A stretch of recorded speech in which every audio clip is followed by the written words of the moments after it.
So I thought I'd do something a bit different in general, and something a bit more introspective compared to other content I've done. Because obviously I spend a lot of time on this channel discussing bigger things and bigger issues and stuff in the world.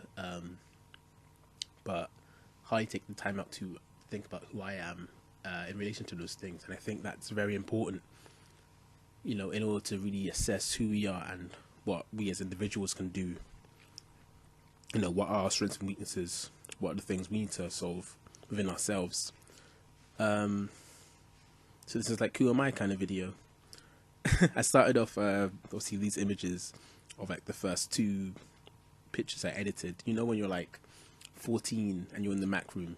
Well, this is quite a exclusive range of people who had Mac rooms at 14 or so, and you get on Photoshop for the first time and just throw a couple of filters on, and just showing how, I don't know, one's changed over time.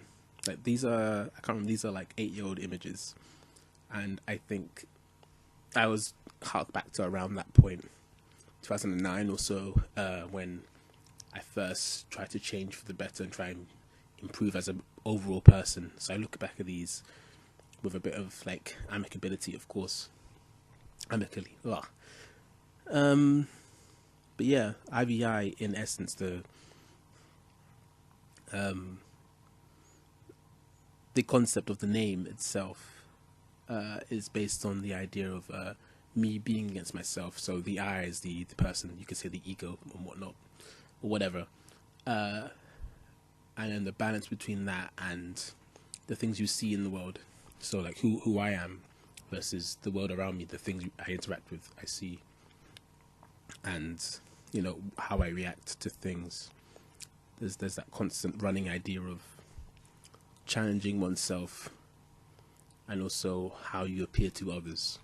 What face are you putting on? What part of you are you showing to other people? But yeah, I'm going to go through this like questions that I also had set for other people that I had for my project, discussing, adversity and diversity and whatnot. And I think maybe that's a good place to start, especially on a channel of this ilk. In terms of who I see myself as, I'm vaguely individual, noticing that I get very invested in communities and very invested in certain things. I've always been liable to really avoid labels of certain ideologies that I ascribe to, and prefer to actually describe the actual core tenets of a given ideology and say I subscribe to these things, as opposed to this general ideology, partially based on the cynicism I've acquired, always had. It's evolved over time, which is what evolution is. About how people see words and labels and attach so much to it, or so much to like the ideas of a given race or a given thing. I mean, I would say, for example, the easy example is like even within feminism, there's heated debates about pornography, for example, and what types should we encourage, discourage. Is there a case for having legal bans on other things outside of safety and consent of the actors, for example? So very prone ideologies I would subscribe to, maybe hard secularism, if I can speak today, in the sense that one should avoid dogma or avoid doing things for the sake of religion. I mean, this idea of religion should lead you to greater tenets rather than greater tenets, and the idea of supporting something just because it happened to be a custom that was practiced over hundreds of thousands of years. The idea is we remember why we do these things. Why do people, I don't know, fast for a certain amount of time? And like secular reasons for fasting include, for example, just general health things, or just generally trying to like detox and whatnot. But then also things like when you do fast, you appreciate the food you have, and I don't know, in appreciating that food, you kind of gain a greater sympathy for those who cannot choose when they can and when they can't fast. So understanding your position in the world as, generally better off than a notable amount of people in the world. Okay, so other than secularism, it's quite a thing. Peace. I joke about and say I have quite a fetish for peace. It gets me off in a way, in the sense that being able to rise above oneself and solve issues is quite a big deal. In the same way I talk about one of the core years in my life was around 2009, where I chose to try to rise above myself and be a lot less cynical, not let my anger just be a core trait of myself. To the point where I think people say it's quite uncharacteristic to think of me in an angry state. I don't see myself as some super enlightened being, but it's a good place to aim for, I guess. One could argue.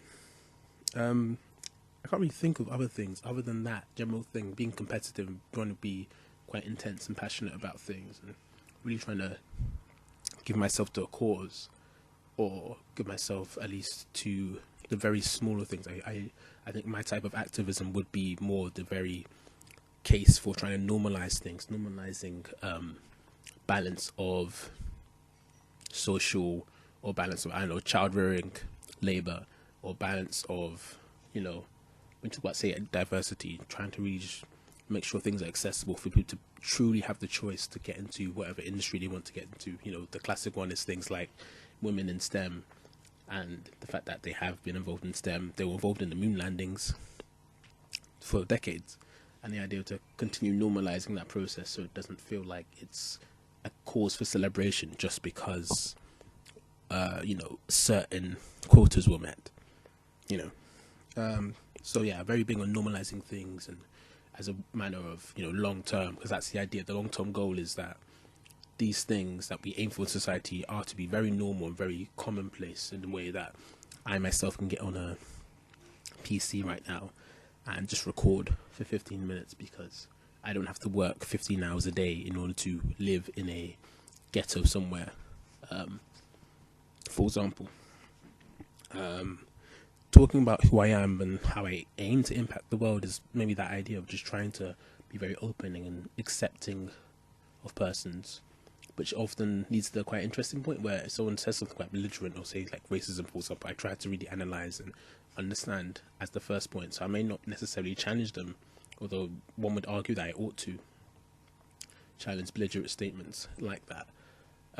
I often aim to truly understand, again, idea, like a total picture of the ideology, like what caused you to believe this thing, and then what from there, in a very slow, sustainable way.